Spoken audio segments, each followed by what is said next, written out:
everyone, and welcome to our fourth episode of Girl Edition. Hi, my name is Laurel Jones. Hi, I'm Emily Walker. Hi, I'm Jessica Larry. Hi everyone, my name is Lauren Faria. Hi, I'm Kimberly Melendez. Okay, guys, so to start us off, my question is kind of fun, but then it has a little bit of a twist to it at the end. So, the first part of the question is what is everyone's Halloween plans this year? And do you think that trick or treating or any normal events like pumpkin patch, haunted house, anything else that you do during the fall time, do you think those should still take place? For Me Halloween, personally, okay. Go ahead. No, you can go ahead. Okay, for Halloween this year, I'm not exactly sure what I'll be doing. I think one of my friends is just gonna come over and make sure that my house doesn't get wrapped because my house gets wrapped every year and multiple times a year. So I'm thinking Halloween, they'll definitely wrap it. And I think we're just gonna stay in, get matching Halloween pajamas, watch some movies.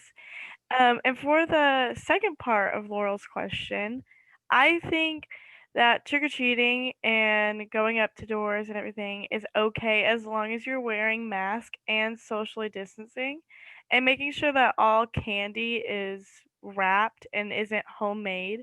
And with the parents, they can be smart about what you eat. And it's just like every year, your parents have to check the candy because there are terrible people sometimes that do terrible things and with whatever the parents comfortable with, and I think it's also on how old your child is. I know that for me, I'm probably just gonna stay in for Halloween. Maybe have a sleepover with my friends or something and watch movies, kind of like what Emily said.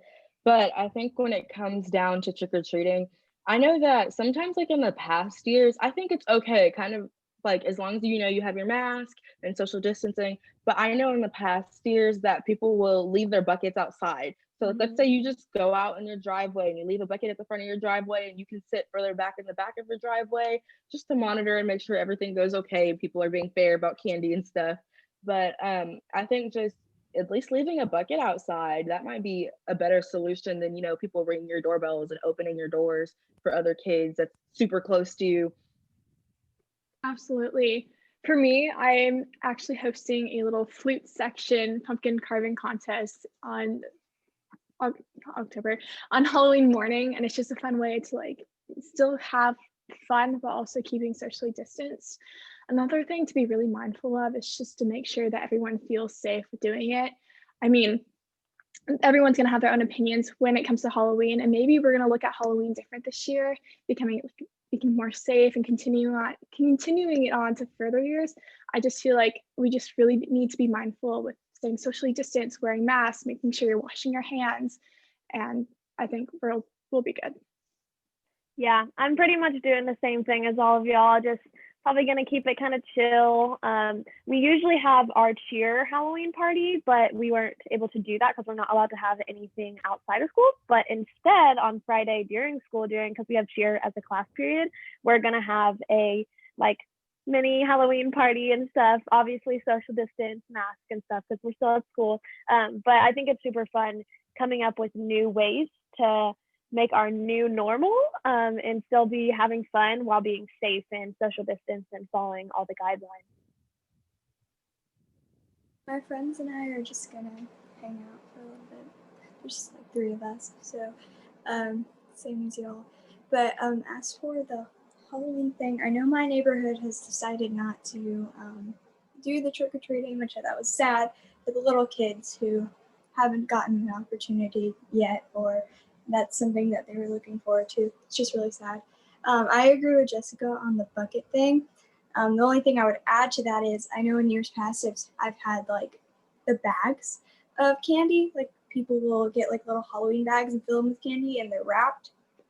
I feel like that would add an even like extra layer of protection, just getting a bag that are separated out so you don't have like the grabbing of the hands and all the in the bucket thing, just like little bags laid out.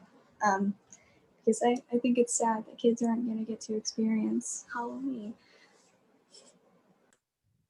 Yeah, no, that sounds like a great idea. I like the bag idea. And you can have them laid out separately. And it does, you can even have them lined up so that way you're not so close trying to get, because kids are kids, they're going to be kids. They're going to run up and they're going to start digging through a bucket if it's out there and they're going to want to pick their pieces of candy. So if you have the bags, that's perfect. But moving on to our next question. What are y'all's thoughts on cancel culture on social media? Because I know it's a huge thing right now with influencers and public figures. And I think it became popular a lot more this year on the app TikTok because it's more of a kind of, I don't know, like more of a laid back app and more casual than compared to Instagram, where everything is like posed and it's these perfect pictures and perfect captions. And TikTok's more of just whatever, whatever goes, goes. I mean, I'll get on TikTok and I'll make something in a messy bun and no makeup, but I wouldn't necessarily do that on my Instagram. So, what are you guys' thoughts on when people go and they cancel and they just, as a whole, decide that this person no longer needs a platform? I So hate it. Emily, why don't you explain what cancel culture is? So that way, if some of our viewers don't know really what that is, they kind of have an idea of what goes along with cancel culture. Okay, yeah, absolutely. So, if you don't know what cancel culture is, it's kind of just whenever I just like I'm gonna give an example. I think that's the best. So Yes. recently, I think the most recent cancel culture kind of thing was this hair stylist, Hair by Chrissy. I don't know if you guys have seen her, but they have decided to completely cancel Hair by Chrissy, and it just took off of one video, and then everybody followed with the comments of her hairstylists that are working in her salon aren't wearing masks. They're making all these girls look like they're 30 years old in the comments, and they're just going and going and going to where Hair by Chrissy now has all her comments turned off because everybody started canceling her is what they call it, and they'll be like hashtag Hair by Chrissy canceled 2020, and it's like a whole movement. So it's like this whole culture of just everybody getting canceled, and it happens to multiple people just from one thing that they've done, and it might be this influencer said this one bad word that offended other people, and they'll get on and apologize, but instead of taking the apology, even though it's something that maybe your friends have said before or even personally you have said, just because they have that bigger platform they decide to be canceled. To add on, excuse me, to add on to what Emily said, to kind of, I didn't mean, I just want to give like a different explanation or a better one kind of, but it's kind of like when someone says something or they make a mistake and people attack them for it. To, I don't know if that makes more sense, if in case someone didn't understand, but it's like, say someone says something like what you said, someone says something really bad, everyone in their comments will attack them for it, they'll degrade them for it, they'll make all these hurtful and say all these nasty things for a mistake someone made, whether it's them being wearing something someone doesn't like, for their political affiliation. It doesn't really matter what you do, but if it's something that the public does not see fit or does not meet their standards, they will cancel or basically attack or degrade you for your own opinion. Yeah, and I think just having some of like just human decency in our world is just, I feel like, at an all-time low right now. And it's just like, why can't people just be kind? Why can't we all just accept the fact that yes, we may have different opinions, we may want to do different things, but at the end of the day, we're all human, we're all on this earth together. And if we all sit here on social media and tear each other down and break each other apart, that's just taking a bigger toll on everyone's mental health and how they feel about themselves. And it's just not worth it. And I personally hate cancel culture and everything that goes along with it, because it's just tearing people down for what? Because you're able to hide behind a screen. Like, what's the point? Like, just be nice. I still can't really, my brain won't understand why people just can't be kind to others. So it's just, that's something that I really don't like about, especially TikTok. It's a big thing on TikTok. I'm like, just accept everyone. We're all, just be nice, Yes. just be kind. Yes. I agree with Laurel.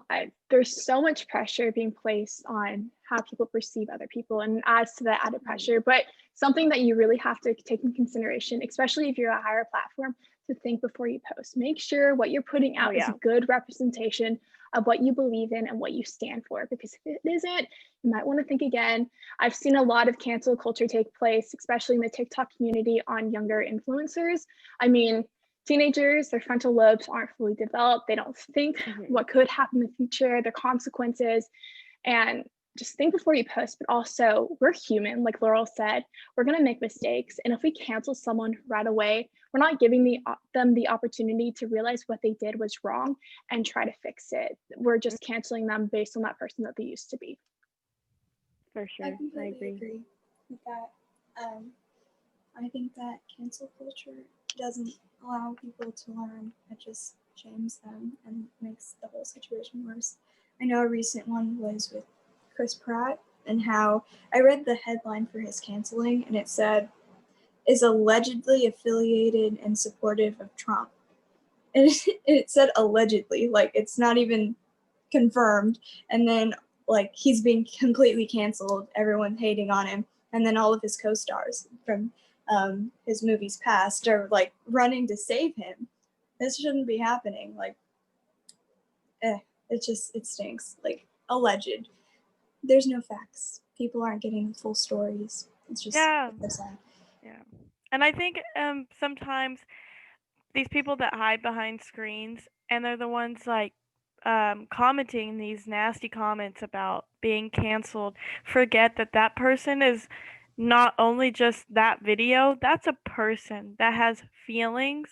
And just because they have a lot of followers doesn't mean that they don't have feelings and that they don't sit through. Just because they don't like your comment doesn't mean they don't see it. And so I think it's a whole thing of if you put that comment and you comment that, it's going to be seen and it can really hurt somebody. And you have to think about roles being reversed. If you were the one that had a lot of followers, made one mistake, or even just not even a mistake, your political beliefs, were out there, and then they start commenting that on you, how would that make you feel if the internet decided just to all of a sudden cancel you? I think it also just comes down to it, especially with users with bigger platforms, that you have to really think about everyone's definition of a mistake is completely different. One thing that you might call a mistake, another person might completely support. And I think it's really just respecting other people's beliefs and what other people choose to post and being okay with that. Because we live in America where, yes, we do have freedom of speech and freedom of press, where we can write what we would like. But I think it's really just comes down to respect, because there's no reason, like if you have nothing nice to say, don't say anything at all, is something I live by. But I feel that there is no reason you should tear someone down and mentally degrade them for them posting their opinion or for what you think is a mistake that, again, someone else might completely support. Yes, and some of the stuff that people are canceling is it's just ridiculous. Like I saw like someone like canceling Water or Helen Keller, and I'm like, are you serious? It's just crazy what we're dealing with right now. People are bored. They're really bored, and they don't care about people's feelings, and they don't respect opinions. So that was a great topic. I think we all had a lot to say on that, honestly. But so moving into our next question, I'm just gonna tell you the little backstory so it makes more sense before I get into my question. I was in the car and I was listening to the radio, and I heard that a radio station was talking about how there was a rapper, who I'm not gonna say who it was, but there was a rapper, and he posted on, I have word for word what he said. He posted, I need a kidney, y'all. Any volunteers? B positive blood type. And if you don't know that, asking online, soliciting a kidney can be illegal. Asking people that you don't know for a kidney can be illegal. And my question is do you think that celebrities should use social media to bypass the organ donation list? Or do you think it's okay for them to use social media to solicit a donor? And after that celebrity had posted that, I know that T.I., he's a rapper, he had posted that if anybody wants to give this rapper a kidney, I will pay for all of your medical bills, I'll pay for your after treatment. but this rapper had caught COVID, and as an after effect of COVID, he went into kidney failure. So do you guys think it's okay for celebrities, because they have a much larger platform, to be able to basically jump the donation list? Because there is 100,000 people on the kidney donation transplant list currently. So that's just my question. I know that was a lot, but I don't think it's right. I more like, speaking morally, there's so many other people's lives that could be saved. You're not on the top priority of the list, even though, but I agree with celebrities making this issue more, I guess, just addressing the issue, helping people check yes for life, like London Hibbs, Miss America's Outstanding Teen put it, just helping out and really encouraging organ donation. Yeah, I don't think they Yeah. should be able to jump through the line, because I think that's extremely disrespectful and not fair, especially just because you're a celebrity. You should not be able to go through people that have been waiting and that are still waiting. I agree with everyone. I don't think that you should be able to jump or get any priority just because you have a large amount of social media followers or a big following in general. However, I do agree with how Lauren said, like bringing awareness to the issue and letting people know that this is happening, and how Jessica said that there is 100,000 people alone on just the kidney donation list, and there who knows how many with every other organ or any other thing that someone may need a donation for. There's so many people out here that are in need, and I think that by making it kind of a normal thing, that if you are able to and you feel comfortable and you want to help someone, that you can go and give a donation to whatever, obviously, that you don't need. You don't want to go give like a heart donation. That would be funny, but don't do that. But I think that should just kind of be normalized, and I don't know, just made more of a thing. Yeah. To add to it, I just wanted to add this real quick to make y'all, I just have some things. A kidney donation is $400,000, in case if you didn't know. So that's a lot of money. And like I said, there's 100,000 people currently on the kidney transplant list, and they wait 5 to 10 years most of the time for a kidney. Wow, that's and there's a lot of requirements too. You have to be over 18. It has to normally, on the list, you have to have a family friend or a family member to donate your kidney. So him soliciting on social media, I don't necessarily think is fair. You have to have good psychological health. You have to have a compatible blood type. You can't have heart disease, diabetes, or cancer. You can't have any chronic kidney problems. You can't be under 18. So there's a lot of requirements, and I don't think it's fair that just because you have a lot of money and a lot of following, a giant fan base, that you can skip over 100,000 people who have maybe been waiting 4 or 5 years to get this kidney. Yeah, I don't think any amount of money or any amount of followers should give you the right to be able to jump that list for, like Jessica just said, for people that have been waiting for years and years. So I definitely think that it's not okay, and he should wait his turn, and if it comes along, it comes along, God's plan.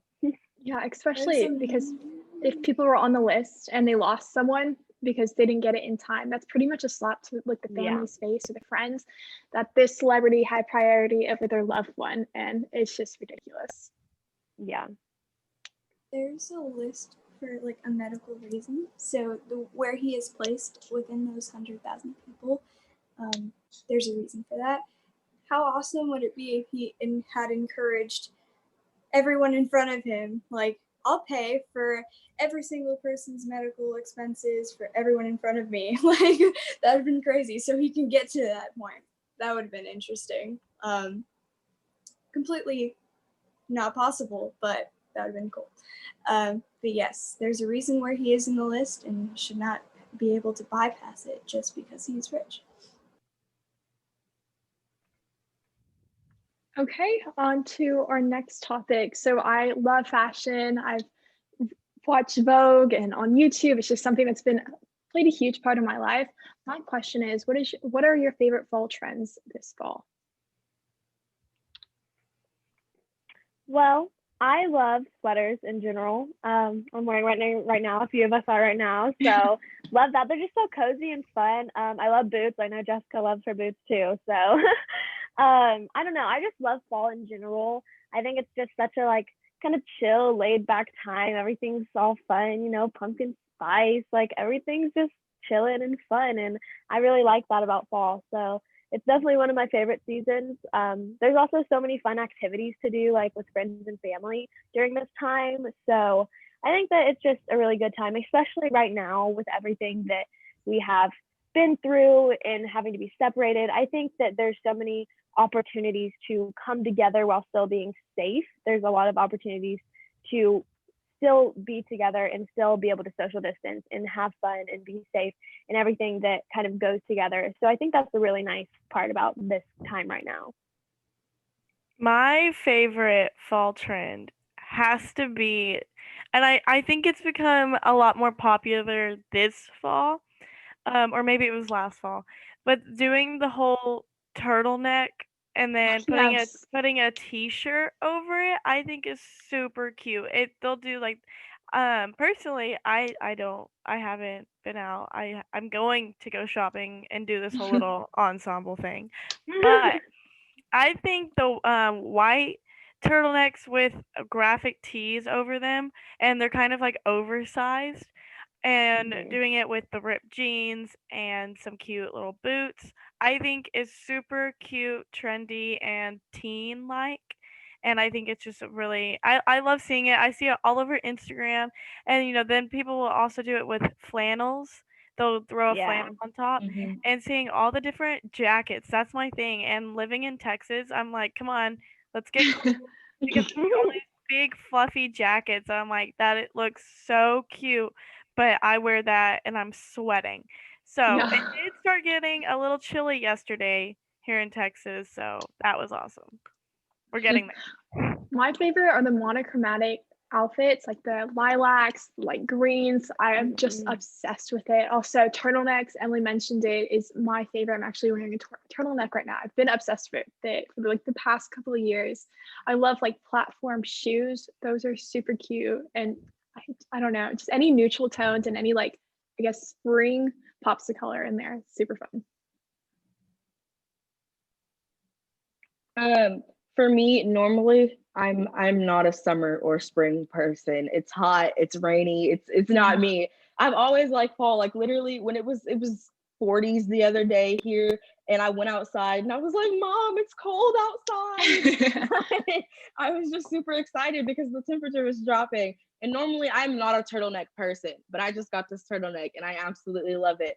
But boots, like Laurel said, boots are my absolutely favorite thing. Ankle boots, Doc Martens, thigh-high boots, like all boots I love. But I just like fall because I mean, you can put on a skirt and boots and a sweater and it looks good all the time, no matter who wears it. So I don't know. I love the cold and being able to put on warm clothes. I don't like the summer where you have to take clothes off because it's hot. I'd rather put more on than take more off. Yes. An oversized sweater kind of girl. They're my favorite. I just love the big bagginess and being super toasty and warm and not having to worry about my physical appearance, just like big Harvard sweatshirt and I'm walking out the door. Yes. Yeah, exactly. That's what I love about fall. I've seen like this other trend. It's like these patchwork jeans with like different, I guess, patches of denim that are super cute and like the zebra print. I just love fall so much. Yes, I love seeing the patch jeans in different Those are so colors. And cute. there's this one pair that I want to get my hands on so bad. And it's like baby pink, lilac, and white. And they go back and forth. And they're all just like distressed and just different patches. They're so cute. And they have like a matching jacket to go with it. The whole set, I need to get my hands on that.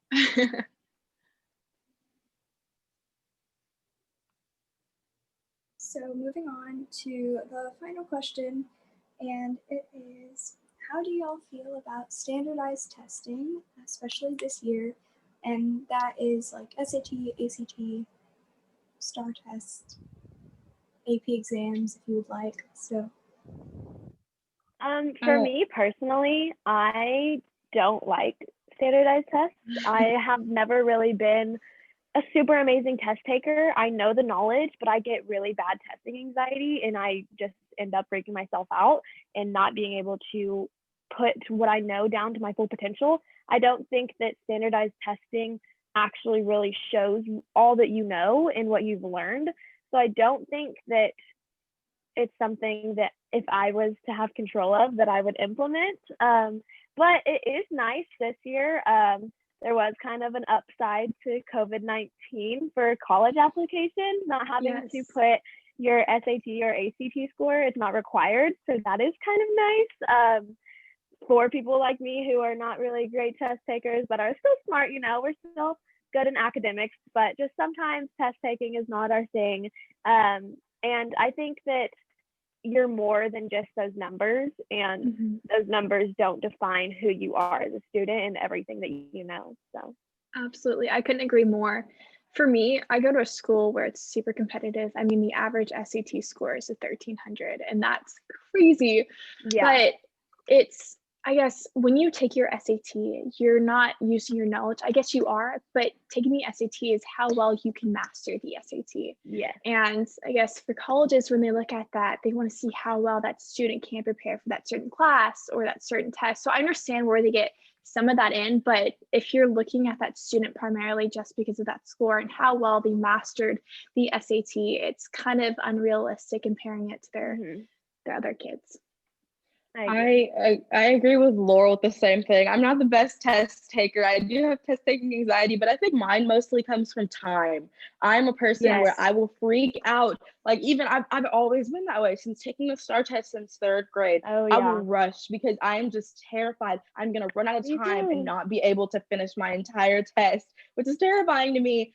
But I think that yes, I completely agree with what Lauren and Laurel said that you are more than a test number and or a test score. But it's great that I think, or me personally, I think it's Yeah. great because I know I took one SAT this year because of COVID, and if you go on the SAT, like the College Board list, so many schools in Texas have canceled. We had to drive an Yeah. hour away just to take my SAT, and that's the only one I've been able to take because all of the rest of the testing centers are closing. Yeah. But now the schools are waiving SAT scores for the class of 2021 and most likely class of 2022 too. But I think it's great because it gives us a chance to really like push for those schools that, weren't necessarily that we didn't think were in our reach. We can Yeah. really reach for those high up schools because they require high SAT numbers. But now that we are waived for our SAT scores, it gives us a chance to truly try and reach larger than what we thought we could do. Yeah, Absolutely. I Yes. agree. I think like Jessica said, how she had to drive an hour. One of my friends literally, he lives in Texas with me, and he had to drive to Oklahoma to take his SAT. And I think that's Wow. just crazy. I was like, that's dedication right there. That is dedication. I've Lots of definitely time. I've definitely always had test anxiety, and it always started just with the STAR test and having only like 4 hours, I think it is, to take the test. I believe it's 4 hours, correct? Yes, I think Mhm. so. And then just that's always it's just these questions, and it's like I know them, but then you start getting stressed out, and you start thinking about this is one test and one like score and a number that defines my grade and if I pass and go on to the next grade. So for me, I'm the only junior out of all of us here on Girl Edition. So I'm hoping, fingers crossed, that the test scores get passed for class of 2022 as well. Really hoping that because that is not my Maybe it'll strong just be suit. a new thing that Yes. they just don't require them anymore. Maybe that will be the new normal.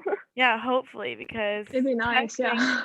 testing is not It my would be. strong suit, and I'd rather just not have that be a thing. That's true. They might change it. We don't know where we're going to be in a year Yeah. from now. Who So knows? Very true. I know for me, I I don't do I don't know, something kicks in when I take tests where I'm like attack. I don't mind I don't mind taking tests.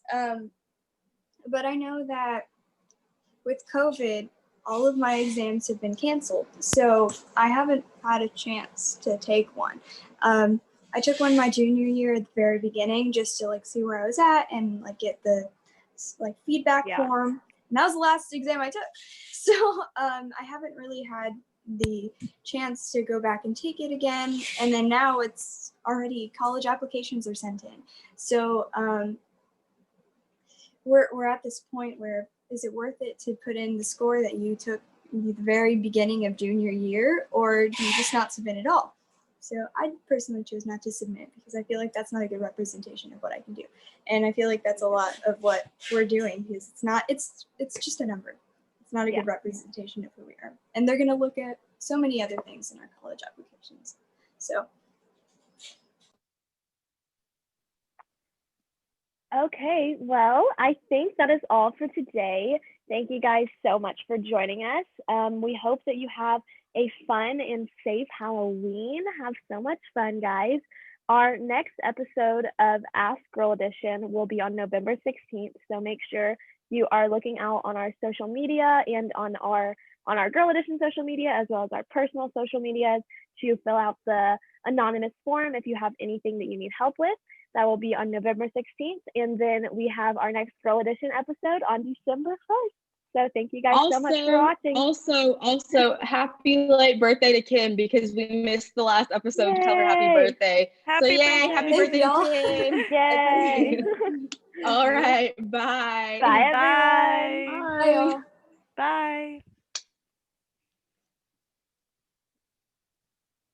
I almost ended the meeting instead